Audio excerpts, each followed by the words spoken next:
Assalamualaikum and a very good day. My name is Inda Jana Binte, metric number 249882. In this video, we are going to present our speech analysis. The title of our speech is How We Can Support the Emotional Well-Being of Our Teachers. This speech was delivered by Sydney Jensen, an 8th grade teacher at Lincoln High School. Now, I'm going to move on to the speech analysis report. Firstly, it is very important for the speaker to gain attention and interest of the audience. According to The Art of Public Speaking by Stephen E. Lucas, there are 8 ways to gain attention and interest of the audience. In this speech, the speaker used 2 ways. Firstly, the speaker started the speech with a storytelling where she shared her experience at first day in school. Secondly, the speaker arouses curiosity in the audience by building a suspense in her speech. Moving on, it is very essential for the speaker to establish his or her credibility. Credibility is the power of inspiring belief. When the speaker establishes credibility, the audience will be more interested in the topic. In this speech, the speaker did establish her credibility. By letting the audience know that she is also a teacher, the audience will be more interested and trust her as she has first-hand experience and knowledge in this field. Lastly, the speaker needs to preview the body of the speech, which means giving the audience a clear idea about what the speaker is going to tell them and making them more interested towards the topic. The preview sentence is the main points headings linked together in a form of sentence using connector words. In this speech, the speaker did not preview the body of the speech, but the transition from the introduction to the first main point was clearly stated, and the speaker did provide several supporting details. Later that, the speaker moved on to the second main point leading to the solution of the issue. Though the speaker did not preview the body of the speech, but she did present the speech in a very systematic way. Thank you, that's all for me. Now I'm going to pass to my friend ELVINA.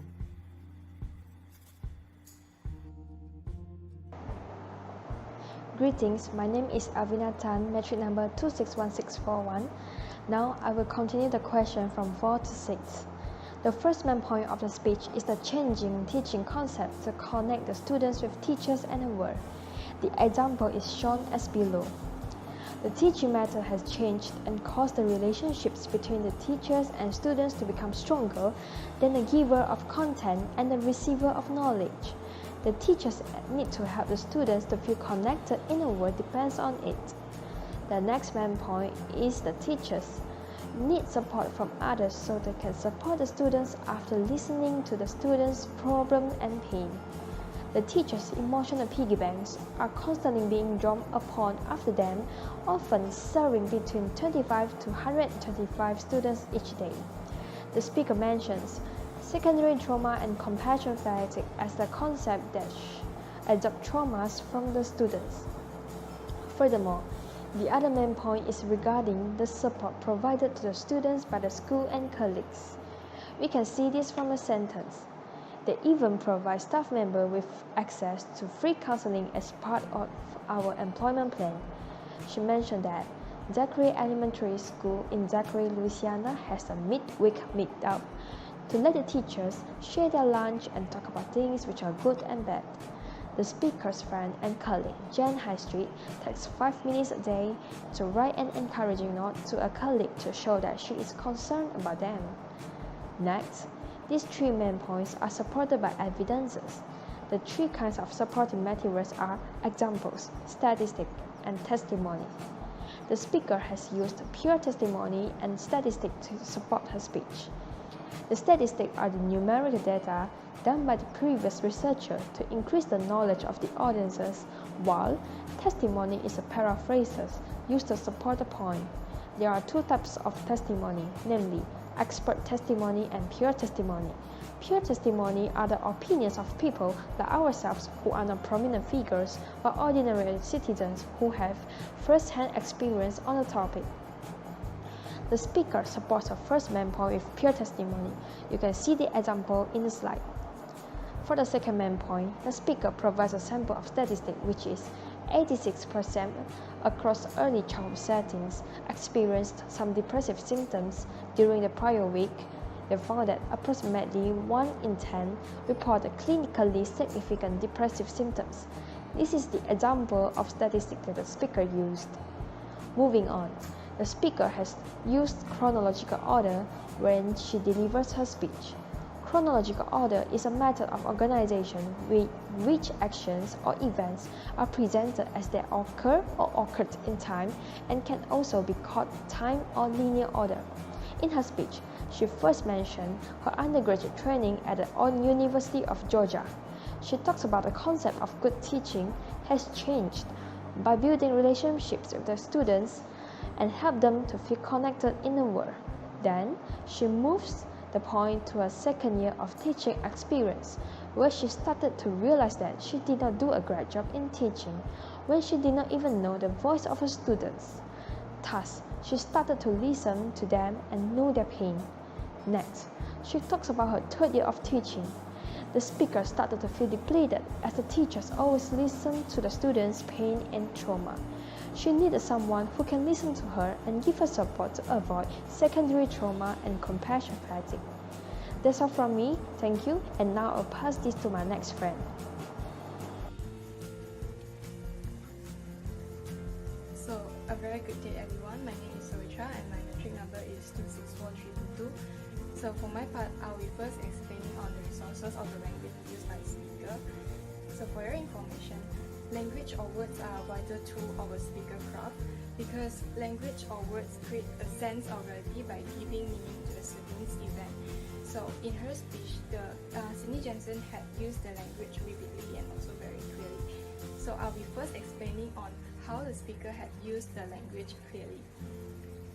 This is done by using the concrete words. So what exactly concrete words mean? Concrete words refers to tangible objects like people, places, and things which are more specific. On the other hand, abstract words refer to concept, quality, or attribute. So by comparing concrete word and also abstract words, the abstract word are much more easily to be misinterpreted. That's why the concrete words are much more easier because it's really understandable and very specific. So in her speech, Sydney Jensen had used the words like student, parents, and family to refer to people, and also used words like home, kitchen table, homeless shelter, and also home group to refer to places. So next I'll be explaining on how the speaker had used the language vividly. So the speaker had used the language vividly by applying imaginary. So through imaginary, we can see concrete word and also metaphor. Concrete word I had just explained just now, so now I'll be focusing on metaphor. Metaphor means descriptive language that make comparison without using the words like or as. So in her speech, the speaker had used links to refer to the connection between the student and also the teachers. So we can see the use of metaphor here that is trying to describe the links as the connection between the student and also the teacher without even using the words like or as. Next is the antithesis. So antithesis means the juxtaposition of contrasting idea, usually used in a parallel structures to enhance the rhythm. So for example, I'll give you a sentence that was being said by Sydney Jensen, where she said that when this event happens, protocol is to say, if you need someone to talk to, then. And I say that's not enough. So from this we can see what's the protocol say and how the speaker actually did not agree with this idea, and these are the two contrasting ideas that we can see from her speech. So next I'll be explaining on the type of connective that was used by the speaker in her speech. Connective are words or phrases that join one thought to another, and it indicates the relationship between them. The type of connective that used by Sydney Jensen were transition and also internal preview. Transition means word or phrases that indicate a speaker has finished one thought and is trying to move to another thought. So we can see from the first example where the speaker actually in her speech was trying to divert the attention of the audience to different topics by using pauses, that is to direct the audience to a new direction of her thoughts. And then she also initiated her story by bringing the audience into the situation of a teaching experience, where she brought out a new thought on her teaching experience, where we can see from the example she said so on the first day of school. Next is the internal preview. Internal preview means statement in the body of speech where the speaker is trying to let the audience know what he or she is trying to discuss next. So in this speech, Sydney Jensen has frequently given some background information before she actually jumps into the topic that she's going to discuss next. So we can see from this example where she said, as teacher, we work every day to provide support socially, emotionally and academically to our students who came to us with diverse and tough circumstances. So from this sentence, the speaker was actually trying to let the audience know what she's going to discuss next. That is about the mental well-being of the teachers nowadays. Okay, next I'll be explaining on the type of reasoning the speaker had relied most in her speech. So, reasoning is the process of drawing a conclusion based on evidence, and there are two major concerns in giving reasoning. That is to make sure that your reasoning is sound, and also to get the audience to agree with your reasoning as well. So the type of reasoning that the speaker relied most in her speech was the causal reasoning, where causal reasoning seeks to establish the relationship between the causes and also the effect. So I'll give you two examples over here. So for the first example is on the cause, where the teacher has to provide the social, emotional and also academic support for their students, where they have to serve around 25 to 125 students each day. And this has become the cause to the effects where it affects the mental well-being of the teachers, where the effect in this case will be the emotions of the teachers are constantly being drained off, and they have to deal with the trauma that is faced by the student, and consequently this trauma has become a secondary trauma to the teacher as well. And for the next example is on the cause, where how the experience of the mental health by the student and the teachers has caused an effect on how the community has taken action to overcome this. So for the effect in her speech, she stated that the district health partnership and also community provide increasing number of school counselors to help the student as well as the teachers, where counseling has been made as a part of the teachers' employment plan as well.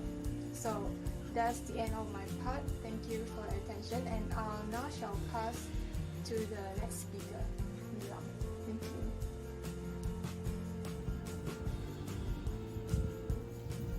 Hi, my name is Nurina Musari Binti Azmir, metric number 265076, and I will represent question number 10, 11, and 12. So, what is types of emotional appeal? According to Aristotle, persuasion cannot occur in the absence of emotion. People are moved to actions of how speakers make them feel. Aristotle believed that the best way to transfer emotion from one person to another is through the rhetorical device of storytelling. So in this speech, the speaker used three main emotional appeal, namely compassion, proud, and guilt. So, firstly, compassion. The speaker successfully brings forth a feeling of sympathetic pity and concern for the misfortune in her story. The speaker mentioned about her students' condition. For example, she said, "But I also have students who go to homeless shelter and to the group home. They go to the car, but their family is sleeping right now. They come to school with trauma, and when I go home every day, that goes home with me." So, the second emotional appeal is guilt. The speaker uses her feeling of guilt to relate to the audience. Basically, the statement acts as a turning point. The audience will be able to relate because they have the same experience. For example, she said, "And I thought to myself, I don't even know what his voice sounded like. And that's when I realized I wasn't doing it right." And the last emotional appeal is pride. The speaker shows her authority as a teacher. The speaker is proud to represent her occupation and her workplace.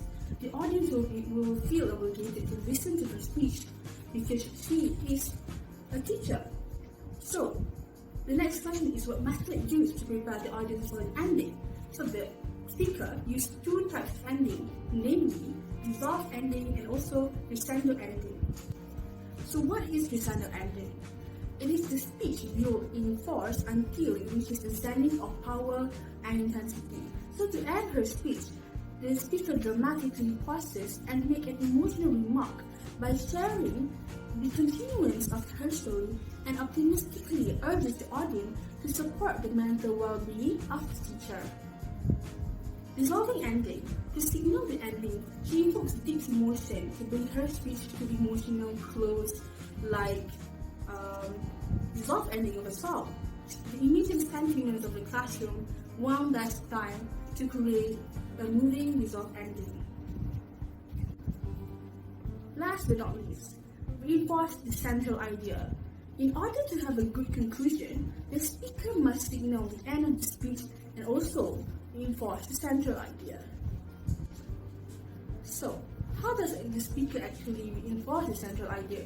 Firstly, the speaker refers to the introduction, which is the speaker basically sums up her speech by repeating her previous statement to remind her audience. Not just that, the speaker also continues the whole story. For example, she said, and every year I have seniors come back to my classroom, room 340, and they can still point out where their lady hangs. Furthermore, the speaker also makes a dramatic statement at the end of her speech. Basically, the speaker uses her voice and also her natural expression, facial expression to give more impact to the audience. She said, isn't that what we all need? Somebody to reach out and make sure that we're okay. Last but not least, the speaker also paused before finishing the last word. Her intonation and eye contact made her ending speeches more compelling and effective. For example, she said, every now and then, we all just need a little help holding the stapler. Thank you.